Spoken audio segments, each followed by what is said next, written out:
여러분 안녕하세요. 기초노동법 실무 오늘은 기업 내 인사이동 파트 다뤄볼 건데요.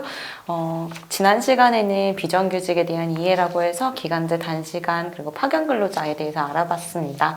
이번 시간에 알아볼 기업 내외 인사이동은 아마 전직, 전보, 그리고 전출, 배치 전환과 관련된 좀 비슷하지만 다양한 용어들 많이 들어보셨을 텐데요.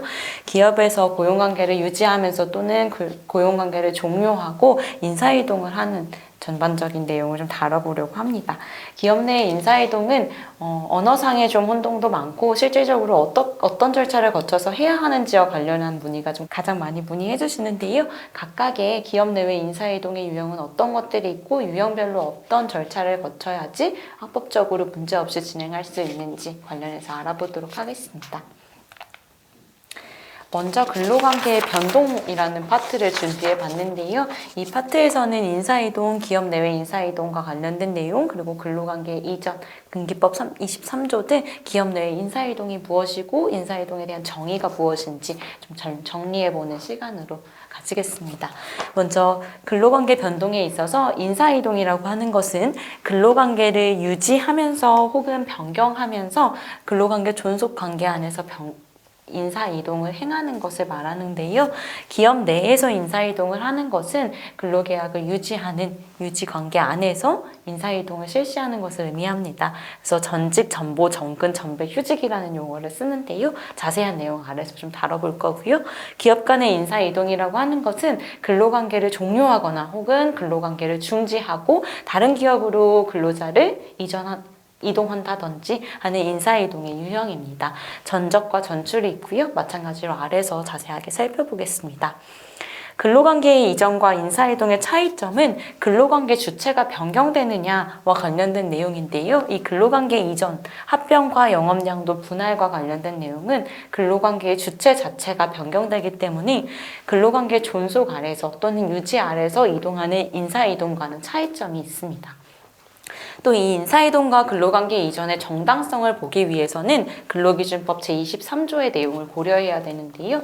근로기준법 제23조에서는 사용자는 근로자에게 정당한 이유 없이 해고, 휴직, 정직, 전직, 감봉 등 그 밖에 징벌을 하지 못한다라고 정의하고 있습니다.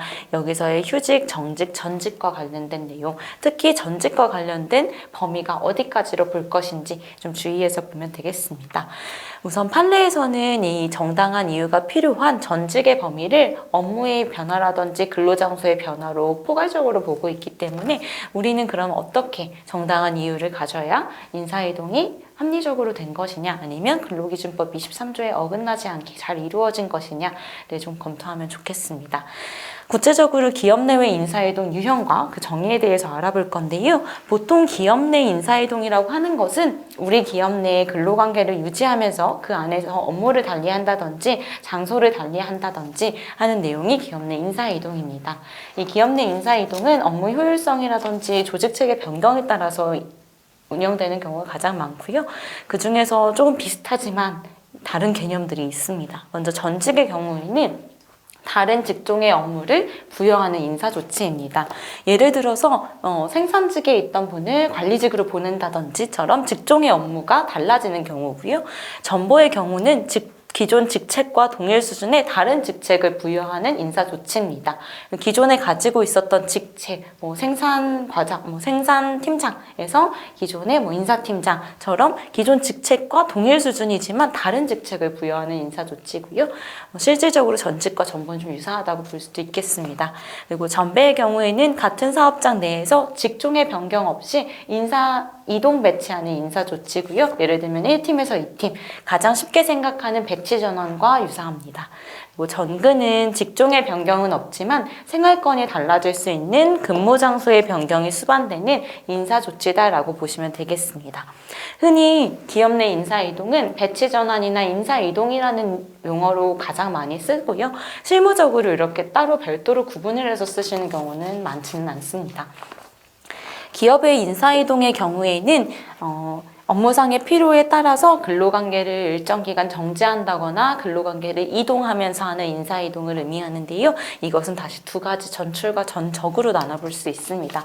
전출은 근로자가 원래 기업과 근로계약상의 근로자 지위를 그대로 유지하면서 일정 기간 다른 기업으로 이동을 해서 그 기업의 지휘 명령을 받아 노무를 제공하는 인사이동의 유형입니다. 흔히 보면 파견과 좀 유사하다고 할 수 있지만 여기 원래의 기업과 근로관계가 어느 정도 좀 정지되어 있을 뿐 정지되어 있고 타 기업의 지위와 명령을 받는다는 점에서 파견과는 일정 좀 차이가 있습니다. 그리고 전적의 경우에는 근로자가 속한 원래 기업으로부터 다른 기업으로 적 자체를 옮겨서 전적된 기업의 업무에 종사하게 되는 인사이동의 유형인데요. 이런 전출과 전적은 통상적으로 그룹사 내에서 이루어지는 경우가 대부분입니다. 그래서 아예 무관한 기업체로 전출이나 전적을 보내는 경우는 많지 않고요. 기업의 자회사라든지 관련 계열 회사로 전출과 전적을 보내시는 경우가 가장 많다라고 보시면 되겠습니다. 앞서서는 기업 내외 인사이동과 관련된 내용을 살펴봤는데요. 이제는 기업 내 인사이동 중 전직 정보 등의 정당성과 관련된 내용, 그리고 기업 내 인사이동을 할 때는 어떤 점들을 좀 유의해서 처리해야 하는지와 관련된 내용 살펴보겠습니다. 먼저 앞서서 말씀드린 것처럼 근로기준법 23조 1항에 따르면 근로자에게 정당한 이유 없이 해고, 휴직, 정직, 전직 등의 행하지 못하기 때문에 전직 정보 등 기업 내 인사이동 과정에 있어서도 반드시 정당한 이유가 있어야 되고요. 이러한 정당한 이유가 있었는지를 판단하는 기준이 아래 보시는 이 세 가지다라고 보시면 되겠습니다. 첫 번째로는 업무상 필요성과 관련된 내용이고요. 두 번째는 생활상의 불이익, 세 번째는 신의 성실의 원칙과 관련된 내용인데요. 간단하게 설명드리고 관련 판례 안내드리겠습니다. 먼저 업무상의 필요성은 이 근로자에게 기업 내 인사이동을 했어야만 하는 이유가 있었느냐, 업무상의 필요가 있었느냐라는 내용이고요. 이 업무상의 필요성은 구체적으로 이 업무상의 이동을 해야 될 필요성이 있었느냐가 첫 번째고, 그 업무상의 이동이 그 대상자에게 꼭 필요했었던 거냐, 그 대상자가 꼭 이 인사이동의 주체가 됐어야 되는 거냐라는 두 가지로 보시면 되겠습니다. 이 업무상의 필요성이 첫 번째로 필요하다라고 보시면 되겠고요. 두 번째로는 생활상의 불이익입니다. 예를 들어서 업무상의 필요성에 따라서 근로자가 전직이나 전보를 가는 경우에 생활상의 불이익, 예를 들면 뭐 경제적인 불이익이라든지 통근 시간이 늘어난다든지 경제적 뿐만 아니라 육체적이라든지 아니면 기타 다른 사회 조건의 변동이 있는 모든 생활상의 불이익이 없는지를 비교 교량해서 과연 업무상의 필요성이 더 컸는가를 봐야 한다는 내용이고요. 그리고 신의 성실의 원칙이라고 하는 것은 어쨌든 이 근로자의 업무라든지 업무 환경이 변경되는 것이기 때문에 이 인사이동 절차에 있어서 성실한 협의를 거쳤느냐, 아니면 생활상의 불이익을 줄이기 위한 노력을 사용자가 다 했는가와 관련한 내용입니다. 구체적으로 판례에 대한 내용을 보면 근로자에 대한 전보나 전칙은 원칙적으로 인사권자인 사용자의 권한에 속하기 때문에 업무상 필요한 범위 내에서 사용자는 상당한 재량권을 가지고 그것이 근로기준법에 위반되거나 아니면 권리남용에 해당하지 않으면 무효라고 할 수 없다라고 원칙을 세우고 있습니다. 즉 인사이동 자체, 인사권에 관련된 내용은 원칙적으로 사업주에게 기속되는 것이기 때문에 이게 근로기준법에 위반되거나 아니면 심각한 권리남용이 아니라면 이 자체는 사용자 권한이기 때문에 당연히 무효라고 볼 수는 없을 것이다 라는 원칙을 세우면서 그 아래의 내용은 전직 처분 등이 구체적으로 권리남용에 해당하는지와 관련해서 업무상의 필요성 그리고 전직 등에 따른 근로자의 생활상의 불이익을 비교 교량하고 근로자와의 협의 등 신의 측상, 신의 성실의 원칙에 따라서 요구되는 절차를 거쳤는지를 종합적으로 판단해서 이러한 전직 등의 처분이 정당성이 있는지를 판단하여야 된다라는 거고요. 아래 내용 보시면 근로조건의 중요한 변경을 가져와서 불이익을 수반하는 전직 처분은 민법 657조 취지에 비춰서 특별한 사정이 없는 한 개별 합의 내지는 근로계약 취업규칙에 대한 동의가 있어야 가능하다라는 내용입니다. 먼저 정리해보면 판례상 이 기업 내 인사이동은 인사권자인 사용자의 권한에 속하기 때문에 금기법에 위반되거나 권한남용이 아니면 무효가 아니지만 이러한 권리남용이 있는지와 관련해서는 업무상의 필요성과 생활상의 불이익을 비교 교량하고 신의 성실의 원칙을 지켰는지를 따져야 된다. 다만 이 과정에서 근로조건의 중요한 변경을 가져와서 불이익이 수반된다라고 하면 근로자와의 개별적인 개별 합의나 아니면 취업규칙에 따른 동의가 있어야 가능할 것이다 라고 정리해 주시면 되겠습니다. 그러면 구체적으로 이 기업 내 인사이동을 하시면서 가장 많이 물어보시는 게 근로자 동의 없어도 되냐고, 성실한 협의만 거치면 되냐라고 많이 물어보시는데요. 우리 근로계약상에는 일반적으로 각자의 개별 근로 업무를 명확하게 정의를 하고 또 업무 장소를 지정하도록 되어 있기 때문에 이러한 변동이 필요한 경우에는 근로계약의 변경이 필요하게 됩니다. 그래서 근로자의 동의가 필요한 경우는 근로계약에서 근무 장소나 업무 내용을 특정한 경우에는 원칙적으로 이 근로계약의 업무 내용과 근무 장소를 바꾸게 된다면 당연히 근로자의 동의를 얻어야 된다는 거고요. 그러나 동일 기업 내에서 통상적인 인사이동에 있어서 근로계약의 직종이 특정되어 있지 않고 취업규칙이나 인사이동에 따라서 순환 배치를 했다라고 하면 근로자와 성실한 협의 정도면 된다라는 판례 내용도 확인해 볼 수 있습니다. 그리고 구체적으로 동의와 관련해서 그러면 명시적인 동의만이 이 근로자의 동의가 있었다라고 볼 수 있느냐와 관련한 질문이 있는데요. 먼저 사용자가 근로자의 동의 없이 전직 처분을 했다고 하더라도 근로자가 이에 대해서 특별한 이의를 제기하지 않은 채 상당 기간 근무했다라고 하면 묵시적 동의를 한 것으로 볼 수도 있습니다. 그렇기 때문에 근로자의 동의가 필요한 경우의 동의는 명시적 동의와 묵시적 동의를 모두 포함하는 개념이다라고 이해하시면 되겠습니다. 구체적으로 근로자의 동의가 필요한 경우는 업무 내용이 특정되거나 근무 장소가 특정된 경우 또는 일부 사업장의 경우에는 단체 협약에서 이런 인사이동을 하기 위해서는 노동조합의 동의가 필요하다라고 규정을 해놓는 경우가 있는데요. 그 경우에도 단체 협약상의 규정이 있다면 반드시 노동조합과의 동의 절차를 진행하셔야겠습니다. 이 기업 내 인사이동과 관련해서 그럼 구체적으로 좀 문제가 되는 사례들이 어떤 것들이 있는지 한번 판례 소개를 해드릴 건데요. 먼저 기업 내 인사이동과 부당노동 행위입니다. 이와 관련한 판례에서 어떤 근로자가 승진이 됐지만 다른 근무 장소에 변경이 된 사례가 있었는데요.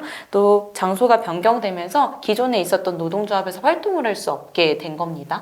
그 경우에 이 사람이 인사권을 남용해서 노동조합 행위를 방해했다라고 해서 비록 승진을 했다 하더라도 유효한 기업 내 인사이동이 아니다라고 봐서 부당노동 행위가 성립된다라고 봤습니다. 그리고 기업 내 인사이동과 징계와 관련된 내용인데요. 사실 기업 내 인사이동을 하면서 가장 조금 어려워하시는 부분이 근로자가 반대를 하는 경우입니다. 근로자가 동의하지 않는 경우 또는 협의 절차가 원만하게 진행되지 않는 경우인데요. 이 경우에 근로자들이 기업 내 인사이동에 반발을 해서 출근을 하지 않는 경우들이 좀 많습니다. 그럴 때 징계를 내릴 수 있느냐와 관련해서 우선 기업 내 인사이동이 정당하다라는 전제 하에 근로자가 이전 기업이나 배치 전환된 이전 직무나 배치 전환된 직무에서 전혀 출근을 하고 있지 않는 경우다라고 하고 계속해서 좀 근무를 실시하지 않는다라고 하면 고용계약을 계속할 의지가 없다라고 보고 또 이 배치 전환에 대한 반발의 의사표시를 명확하게 한 것으로 봐서 계속해서 무단결근을 하는 경우 징계 유효하다라고 봤지만 근로자가 정근을 간 상태에서 이전 기업에선 계속 근무를 하지만 나는 이 정근을 받아들일 수 없어라고 하고 해서 소속이 변경된 기업으로 출근하지 않는 경우에는 기업 내 인사이동이 과연 정당했는가를 판단해서 징계를 내릴 수도 있고 내리지 않을 수도 있다라는 판례 내용 확인해 볼 수 있습니다. 그리고 기업 내 인사이동과 이후의 근로조건과 관련된 내용인데요. 기업의 인사이동에 따라서 근로조건이 좀 불이익하게 된 경우에 근로자의 개별 동의는 반드시 필요하고요. 개별 근로자의 동의가 없다, 변경된 근로조건에 대한 개별 근로자의 동의가 없다라고 하면 변경된 내용은 근로자한테 적용되지 않는다라고 보아야겠습니다. 다만 만약에 근로조건이 악화됐다 하더라도 근로자가 이에 대한 이의제기 없이 계속해서 근로제공을 하고 있다라고 하면 이 또한 묵시적 동의로 보아서 그 변경된 근로조건이 적용된다라고 볼 수 있겠습니다. 앞전에는 기업 내에서 근로관계를 유지하면서 인사이동을 하는 기업 내 인사이동과 관련된 내용 살펴봤고요. 이제는 기업 외 인사이동과 관련된 내용 살펴보겠습니다. 기업의 인사이동은 전출과 전적으로 나눠서 각각 볼 거고요. 전출은 앞서서 말씀드렸던 것처럼 근로자가 원래 기업과 근로계약상의 근로자 지위를 그대로 유지하면서 일정 기간만 다른 기업으로 옮겨서 그 기업의 지휘명령 아래서 노무를 제공하는 것을 의미합니다. 그렇기 때문에 전출의 요건은 어쨌든 근로계약은 기존 기업과 계속해서 유지된다라는 전제고요.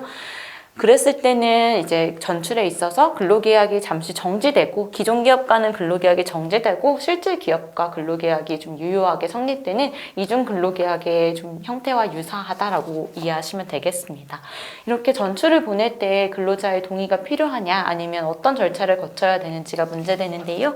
먼저 전출과 관련해서는 근로자의 동의가 필수적이다라고 보시면 되겠습니다. 이와 관련해서 민법 제657조 제1항에서는 사용자는 노무자의 동의 없이 그 권리를 제3자한테 양도하지 못한다라고 정의를 하고 있습니다. 규정하고 있습니다. 따라서 근로자를 여러 사업장으로 전출시키는 경우에는 상대방의 변경을 수반하는 중요한 근로조건의 변경이기 때문에 특별한 사정이 없는 한 당사자의 동의가 있어야 됩니다.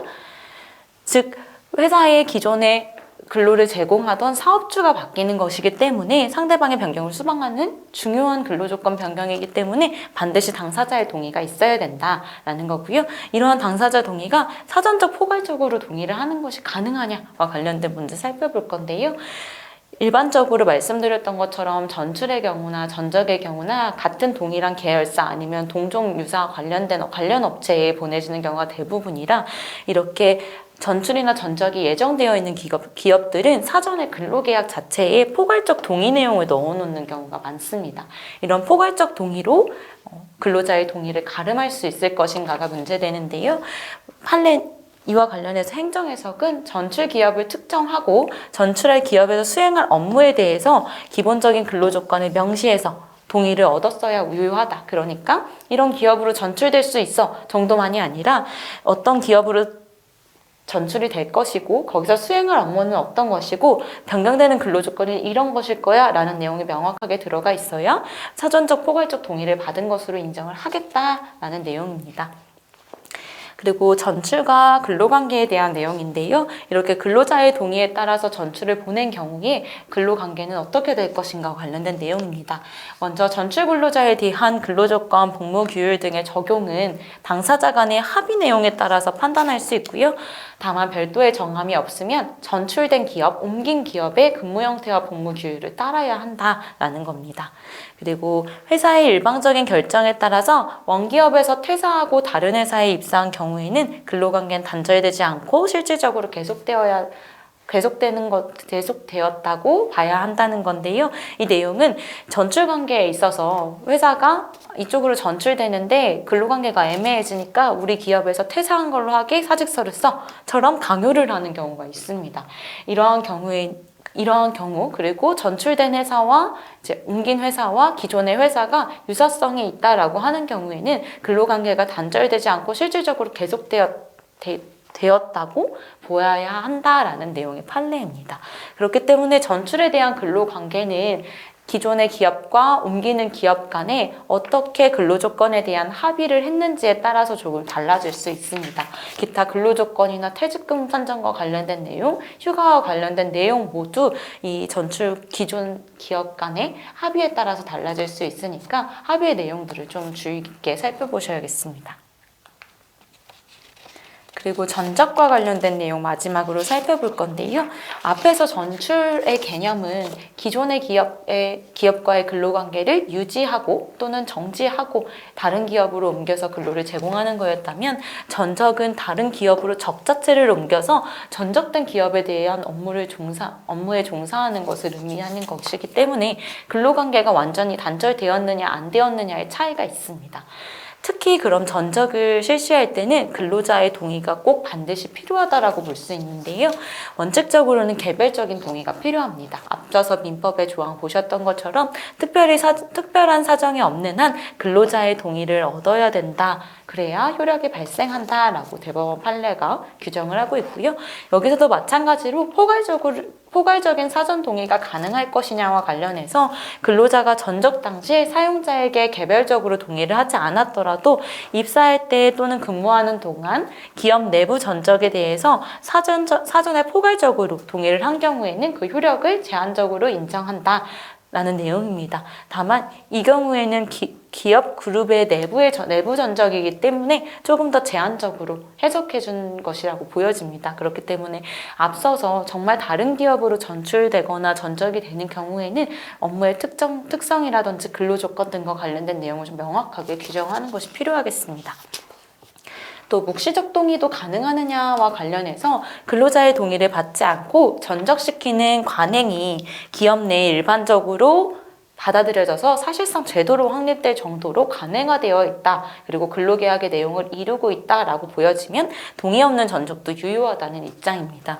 이 포괄적 사전 동의나 묵시적 동의는 실질적으로 기업 그룹에서 내부적인 좀 전적이 이루어지는 경우와 관련된 내용입니다. 그래서 일반적인 전적과는 조금 차이가 있다는 점을 알아두셔야겠고요. 마지막으로 노사 관행에 의한 전적에 대한 부분입니다. 위에 묵시적 동의, 포괄적 사전 동의와 좀 유사하다고 볼 수 있는데요. 전적에 있어서 그 법인체들 내에서 근로자의 동의를 얻지 않고 다른 법인체로 근로자를 좀 전적시키는 관행이 있고 그 관행이 근로계약의 내용을 이루고 있을 정도로 좀 간행화되어 있고 근로계약 자체다라고 보여지면 개별적인 동의가 없더라도 전적의 효력이 인정될 수 있다라는 입장입니다. 다만 전적의 경우에는 이렇게 그룹사 간의 전적은 조금 더 포괄적으로 볼 수 있겠지만 그게 아니라 기업과 무관한 기업으로 전적을 보내시는 경우에는 이러한 판례들의 내용이 적용되지 않을 수 있다는 점 유의하셔야겠습니다. 네, 오늘은 기업 내외의 인사이동과 관련된 내용 살펴봤는데요. 먼저 첫 번째로 기업의 인사이동은 무엇이고 근로관계 단절은 어떻게 되는지와 관련된 유형들 좀 점검해 봤고요. 기업 내 인사이동에 있어서는 어떤 포인트들을 가지고 절차를 진행해야 하는지, 그리고 기업 외 인사이동에서는 어떤 절차를 통해서 유효한 기업 외 인사이동이 가능한 것인지 알아봤습니다. 다음 시간에는 휴직과 휴업과 관련된 내용 알아보도록 하겠습니다. 오늘 강의는 여기서 마치도록 하겠습니다. 감사합니다.